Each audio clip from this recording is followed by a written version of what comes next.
Dearest gentle viewer, the season is upon us, and should you wish to attend a Regency ball, you'll know that you simply cannot arrive underdressed.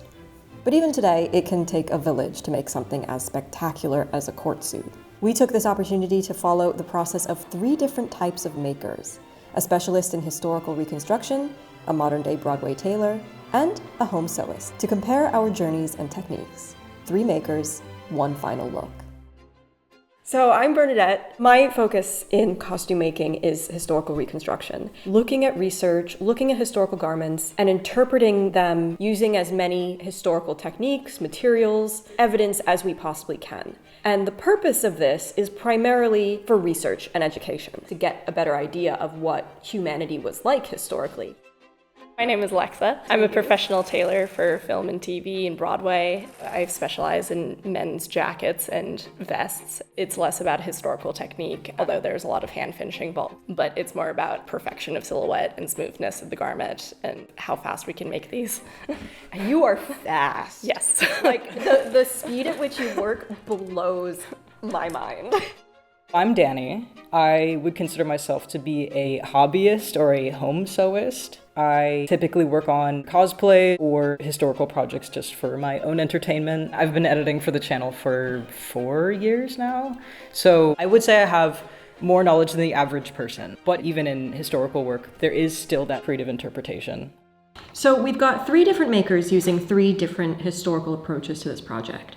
It's important to note that this is not a competition. Each method is valid in its own right and as a means to get to its desired outcome. However, for those of you who are into a bit of competition, you might be interested in the sponsor for this portion of the video, Matchmasters, which is a thrilling player versus player match 3 game. So not only do you have the puzzle element that I know a lot of you out there really love in your mobile gaming, but you also have the element of testing your skill against other players through different game modes. There are loads of different boosts and power-ups which make this more than just an ordinary match game and allow you to implement some skill and some strategy against your opponent. Matchmasters already has a thriving community, so you can play against anyone in the world whenever you want, or you can also recruit some friends and family to join with you so you can play against them. It is truly the ultimate way to settle the age-old dispute over who gets the last biscuit. Matchmasters is completely free to download, so be sure to visit the link down in the description box below or scan the QR code right here on screen if you and your pals would like to join in the fun. And now, back to the video. Historically, when you were making an outfit for, let's say, a Regency ball, would you be creating all brand new pieces from scratch or adapting garments that already existed? Depends on who you are.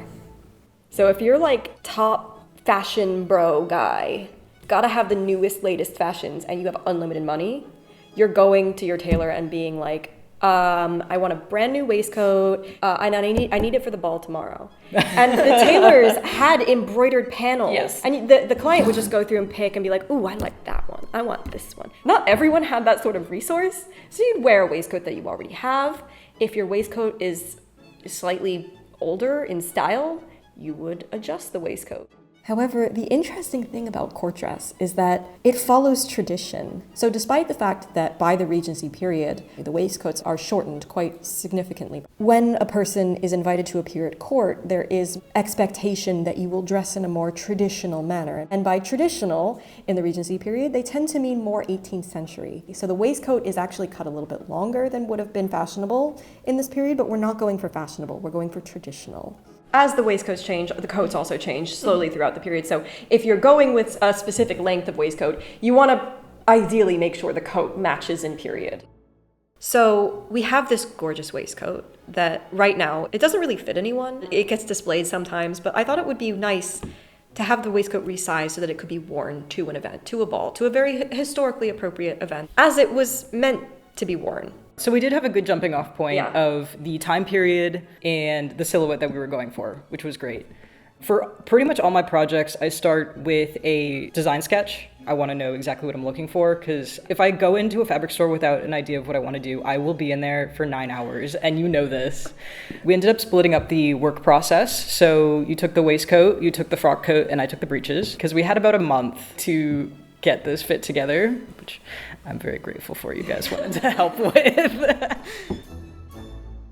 I knew what kind of colors to look for. I knew that I was looking for this very specific color green because it's my favorite color green. And it was also in the waistcoat. I ended up finding one fabric store that had it like all the way in the back. I think it's a wool blend. It smelled a little acrylic-y, but then I burnt it and it mostly got ashy, but there was a little bit of hardness. Fabric often shrinks, so putting a lot of steam in it before you begin working with it cut out pre-shrinks the fabric. So this is just the pre-prep for fabric that you should always be doing. If you don't pre-wash your fabric, you should press and roll it. So the waistcoat as the garment already existed. It almost fit you, but there were some alterations that needed to be made. Oh my god, it's so small. Okay, we have to pop open the seams. Oh, there's like no seam allowance in here. Oh, there's not? No. Cool. At Winterling, when you enlarge a garment, you split the seams. We do, and we use oak tags, which are the little cards that normally have like the written instructions of garment alterations on them. So it is easier to see like the exact amount that you need to widen something by. I thought it was an interesting experiment for me to work with a pre-existing waistcoat and to alter it and adapt it, as would have been a very common thing to do historically as well. Because we're making it bigger, it's more complex than making something smaller. You gotta add fabric, which is more difficult. And it also comes with the challenge of deepening the arm size. And again, because there's no embroidery at the sides of the waistcoat, you can really split the seams, take off the back, resize it, and just use the fronts again. So the fabrics that we chose for this waistcoat are pretty much in line with the fabric selections that would have been chosen historically. So the fronts of the waistcoats are done with a silk Duchess satin, which is a 100% natural fiber silk. The silk is backed with a heavyweight linen canvas to stabilize the silk for the embroidery, but it's also to give the waistcoat a little bit of interlining, to give it a little bit of body. The embroidery for this waistcoat is a whole journey in and of itself. And we did follow this whole journey in a separate documentary, which was released on this channel actually probably about 2 years ago now. We worked with the incredible artists at Hand and Lock Embroidery here in London. And just getting to watch their process of bringing such an essential part of the history of these waistcoats to life was just incredible to see. So typically when I do patterns, I usually either find ones that are online, like on Etsy, or McCall's physical patterns, or take patterns off of clothes that I already have. I started off by looking at a lot of historical references, fashion plates, illustrations, paintings, artwork. Yeah, I would say I'm mostly going for historical accuracy in the main look or silhouette, but not necessarily in technique. I watched a lot of YouTube tutorials, actually. Yeah, we love those. Nicole Rudolph's Breeches video was the most helpful, but there was a number of videos. I like to see how a few different people made their breeches, and she suggested a really good patterning book. So I took the pattern into Adobe Illustrator and scaled it to my measurements, and then printed it. There was still a significant amount of changes that I ended up needing. I have made a pair of breeches before, so I did have a semblance of the changes that I needed to make. We have the longest femurs in the West, and I had to make them a little bit longer. Especially when you're doing like cosplay or fantasy, those types of patterns are very specific and they don't really exist in real life. They're not frequently made items. So I'm very much used to just modifying the hell out of my patterns. I think that that's something that I can do because I'm making it for myself and because I can try it on so many times throughout the process. But I think if you were to be making garments for other people in the ways that Alexa and Bernadette do often, it would not really be as feasible, but you know, works for me, so. So I'm going to be cutting up the mock-up in muslin first so that we're not going into our expensive fabrics when we're fitting, and we're just making sure that all the seam lines are good and that it fits well on Danny. And also professional patterns don't have any seam allowance on them, so I'm going to have to draw my seam allowances myself. It was interesting patterning this one because I did lean more historical. I worked on Hamilton for 3 years in the menswear department, so I just kind of rechanneled back to then. I was like, okay, this is the same as the officer coats that I was making for a very long time. You know, when you're doing costume design, it's more about character, and the primary text is the text of whatever media it's going to become, whether play, musical, film, TV. So sometimes they will bring us things from like internet searches, hopefully not AI, but I mean, There's been times where research has been pictures of you or Zach. Oh my God! Don't do that. Never. No. I think it's more reliant on what knowledge the stitchers and the makers and drapers and tailors already have going for them. But it is the designer's job to direct what they want, and me just to be the supporting factor in that. Yeah. Did you make a mock-up? No. You don't do mock-ups. I should do mock-ups, and I really don't. Story of every costumer home sewer's life. So I love this representation. So for those of us who did decide to do a mock-up, now is time for fitting. All right, let's put the jacket on. Let's see. Eric Winterling and Alexa are working together to fit this mock-up and decide if there's any changes needed to the fit or silhouette. So we're going to fold this out of the pattern. Sometimes the swing just gets to be too much. And then you could take a little bit out of the front of the sleeve here.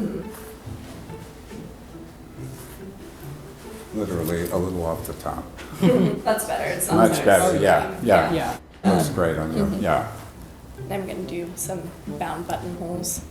You know, my specialty. Key into what you do best, I tell you. And then what about the length? Do we think it wants to be just a hair longer than you need? Yeah. So I feel like it just wants to be maybe 3/4 of an inch longer. So how many fittings do you usually do before you would call something done? Two. Two. So one with a mock-up and then one with... One in fabric. A perfect world is 3 fittings, but that third fitting is always just, no one ever has time for it. Okay.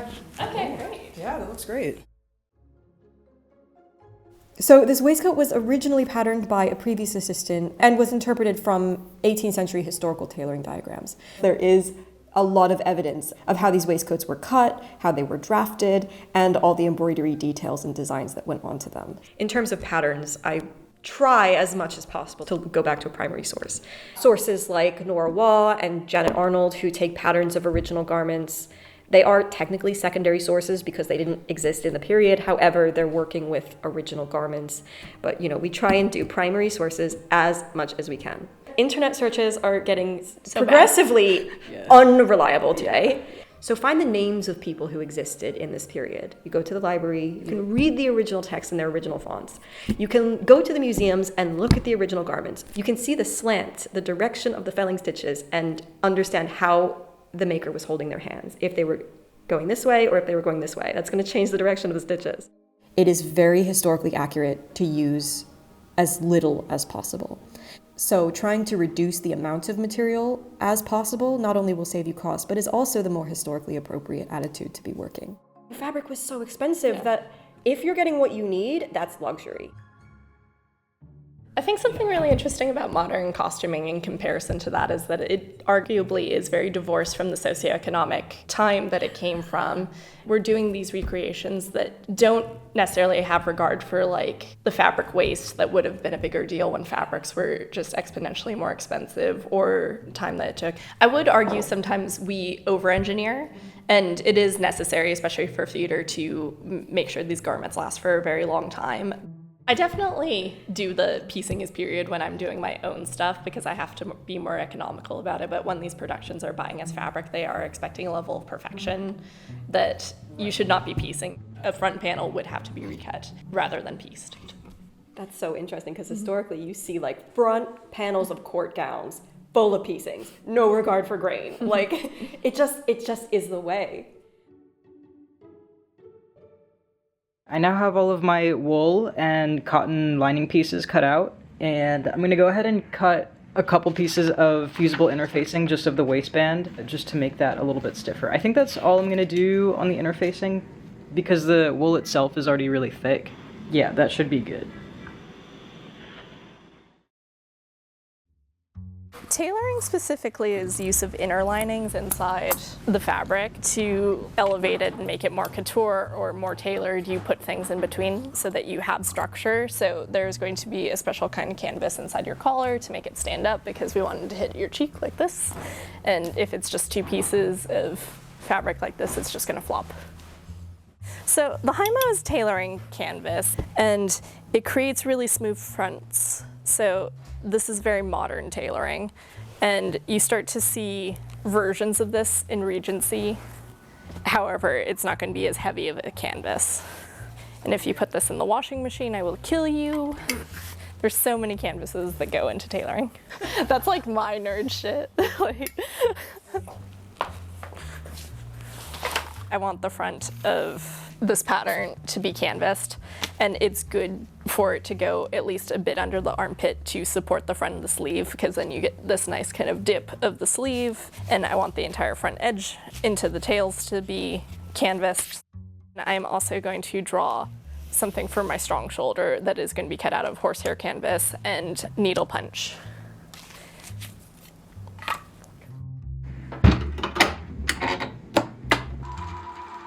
So there are details, like in the Regency period, there is a lot of extra fabric in the butts, in the pants, that I don't think necessarily looks good. So I will take liberties in redesigning the patterns, because I think at the end of the day, when I feel like something fits me in the way that I want it to look, I feel the best. So it's okay if it's not super accurate. The saggy bottom was a thing that was done historically because the breeches, the style of the breeches is to have the legs be so like skin tight, but you can't sit in that. So you have to leave extra room in the butt, which makes the butt look really saggy. Doesn't matter because it's covered by the coat. Yes. But if you don't like that look, maybe you're gonna cut the breeches not so skin tight so that you can still sit in them and you don't need to do the saggy butt. The first thing I noticed though is that they're too tight on the legs, unfortunately. I do have a good bit of seam allowance in both sides, so thankfully I think I can take them out a little bit. I also still have all the seam allowance like stuffed in here, so I think when I cut this it will also feel looser. But other than that, like the shape is pretty good. The butt has a little bit of extra fabric here. It's definitely all fixable things.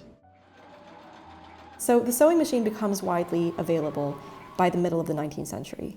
Regency and 18th century is too early for that. So everything in this period, in both periods, 18th century and Regency, is constructed by hand, which is how we have done the original construction for the waistcoat and is how I'm going to be handling the alterations for the waistcoat as well. It was really just a matter of taking out the back of it and then retracing the pieces, but adding that additional width to the sides on a new piece of linen. Silk satin is today very expensive, as it would have been historically. So the parts of the garment that aren't seen tend to be made from cheaper fabrics. In this case, just a plain white linen, like as densely woven as we can possibly manage, and then it's lined with a lighter weight linen. So just recutting all those pieces. It's also important to match your thread to your fabric, and I don't mean color. I mean, color is probably important, especially on court dress. However, silk thread, which is very strong, however, it's also very expensive in this period. Anything stitching silk fabric together, you want to be sure that you're using some nice, beautiful silk thread, especially for top stitching where it's going to be seen. For the back of the waistcoat, where I'm stitching the linen pieces together, this is not going to be seen, and it's also a linen fabric, so we don't have to waste our good, expensive silk thread for this. I'm going to use a much quote-unquote cheaper, historically it would have been cheaper, linen thread. Waxed linen thread can be very strong, so this will do quite nicely for this seam. Hand stitching, much to the surprise of people who have never hand stitched in their lives, is very strong. There is nothing inferior about historical quality, structural hand stitching in relation to machine stitching. In fact, when I was first being trained in historical reconstruction, I was told by my mentor to forget everything I knew about sewing and to learn from the ground up, because the techniques that you have to employ when you're hand sewing for structural means rather than for decorative means are different. You've got to handle the material differently. You've got to pull the thread more firmly. You've got to regulate your tension and be aware of that. We are working with very, very small back stitches. So I'm taking up about 2 to 3 threads in the weave of the material for each stitch. The thread then needs to be pulled tightly enough so that the stitch really sinks into the fabric, but not so tightly that you end up puckering the seam. There is a very delicate balance between the two, especially when you're working with lighter weight fabrics. You've really got to nail that balance between having your stitches be tight enough and not buckling the seam. We have got a lining on this waistcoat, so thankfully that saves me a step of having to finish all the seams on the inside. But in this case, we've got a nice lining that's just going to be hand stitched all around. In this period, we're not bagging out lining, so we're not sewing garments inside out and turning them out. We are then laying the lining on the inside of the garment, fully right side out, and then turning in those edges and whip stitching it all around with a very, very fine, small, delicate whip stitch.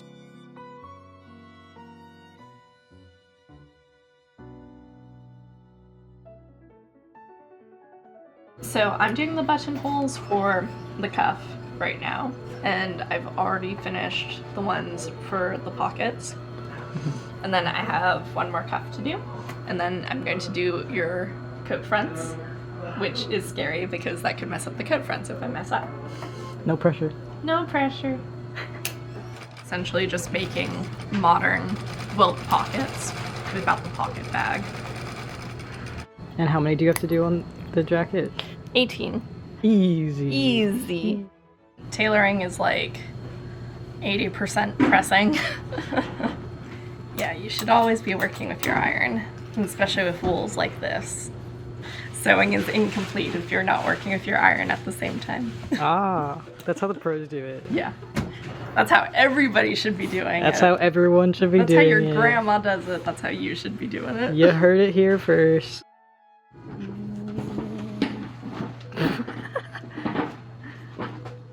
Okay, so the next step is to add a little welt pocket to the band of the pants so I could put my little pocket watch and fob.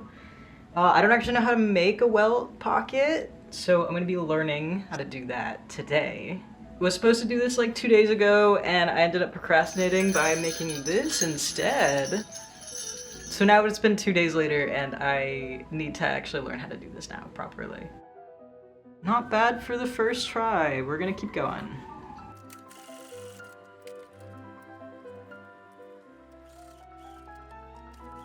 So the welt pocket looks good, but the pocket is upside down now. No.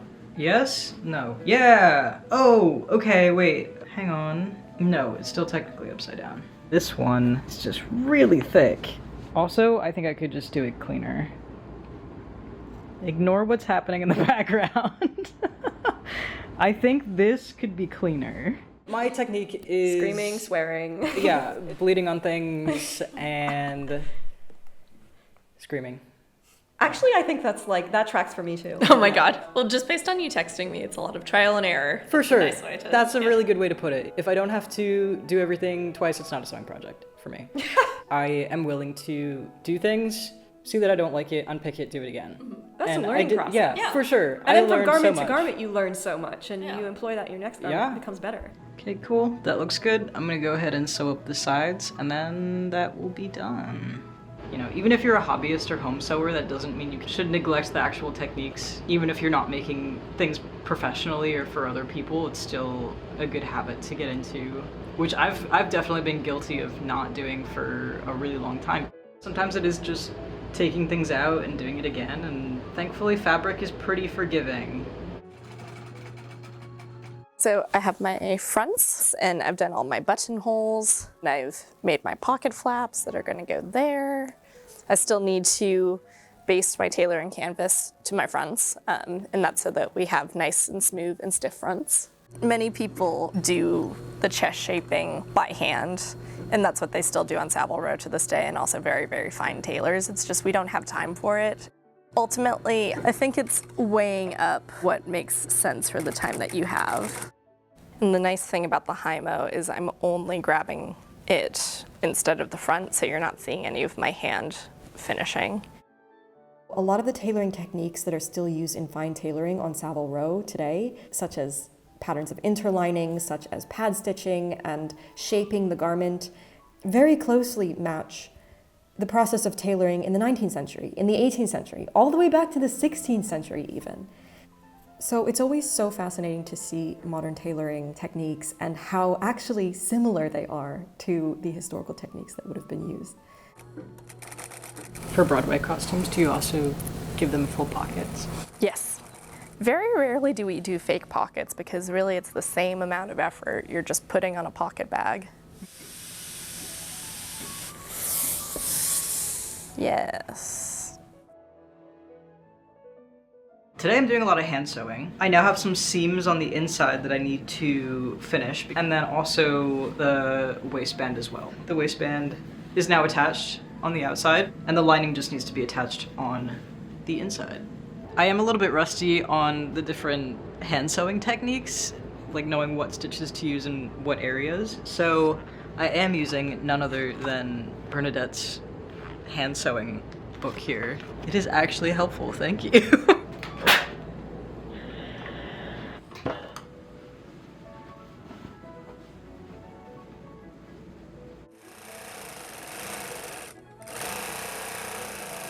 Oh yeah, this is gonna be good. So I'm just pressing the seam allowance down. There we go.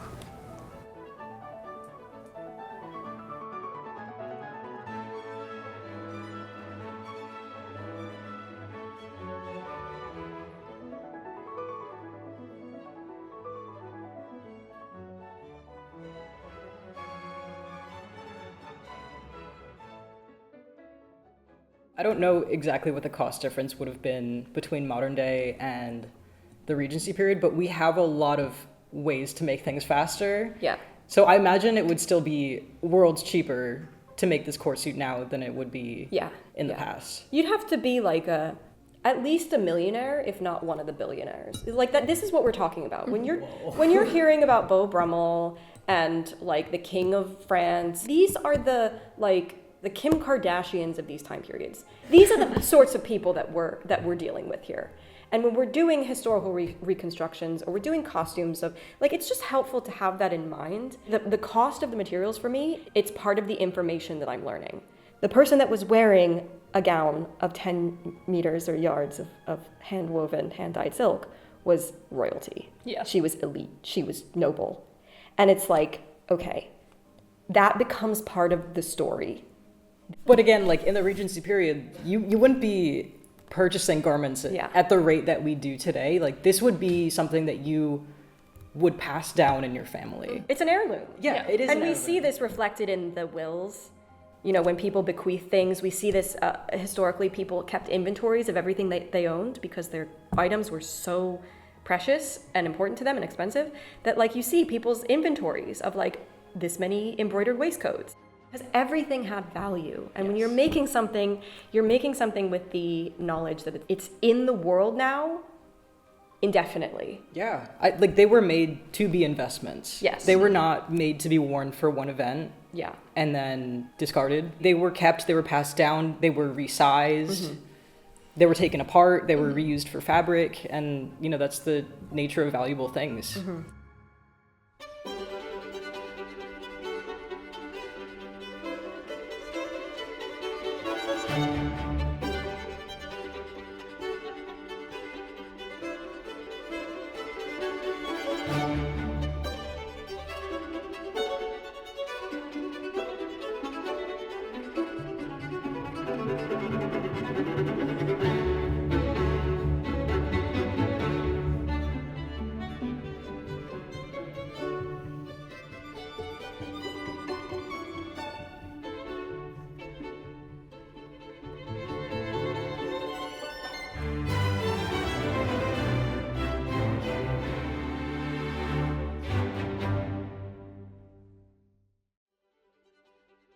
Seeing everything come together yesterday was the first time that we put everything together and was able to see how everything fit together. That was really exciting. And it's a relief when the breeches come gosh, high enough to the waistcoat covers it and the collars. It all worked out. We normally don't work that way, but it was kind of serendipitous because it was a little bit of a guess. I was like, okay, I hope that my collar is taller than the waistcoat, but not so extremely so that it starts looking goofy. One of the biggest historical sins that you can make on menswear is having the gap between the waistband and the waistcoat. Never.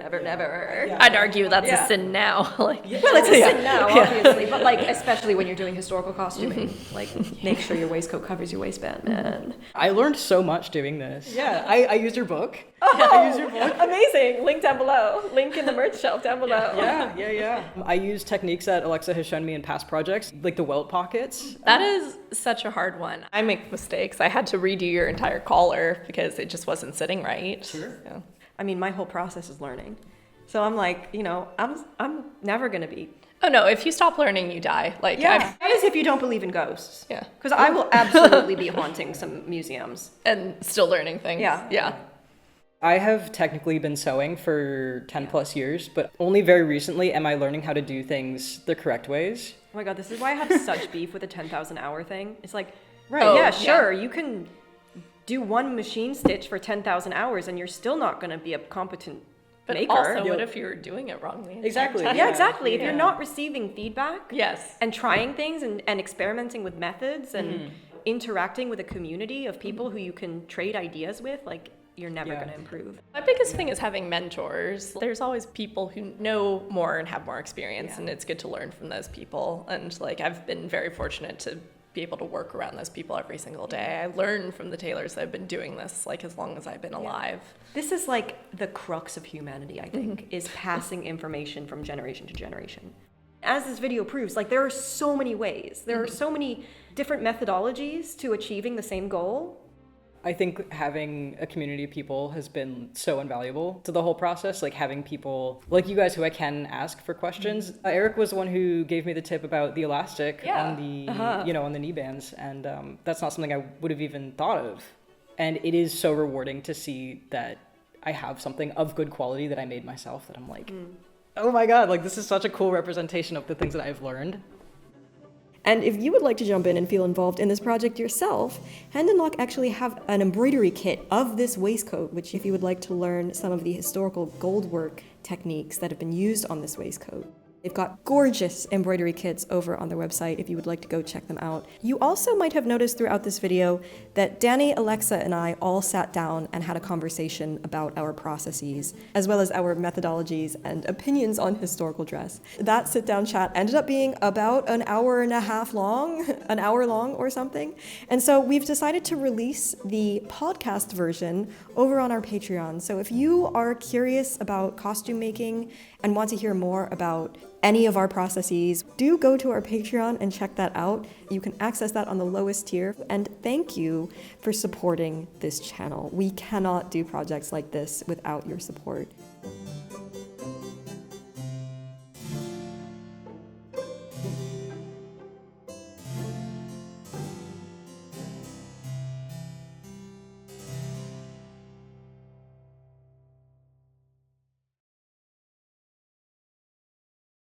The only thing I have achieved is successfully making a string bean because this wool is so thick. I made it worse. This is also Benihana, classic. So I'm using a zipper, but oh, it's already gone bad. Broken needle. Oh no. Dig two. Oh no. Press that back princess seam open. And you're a princess. Princess. Sorry. Professional.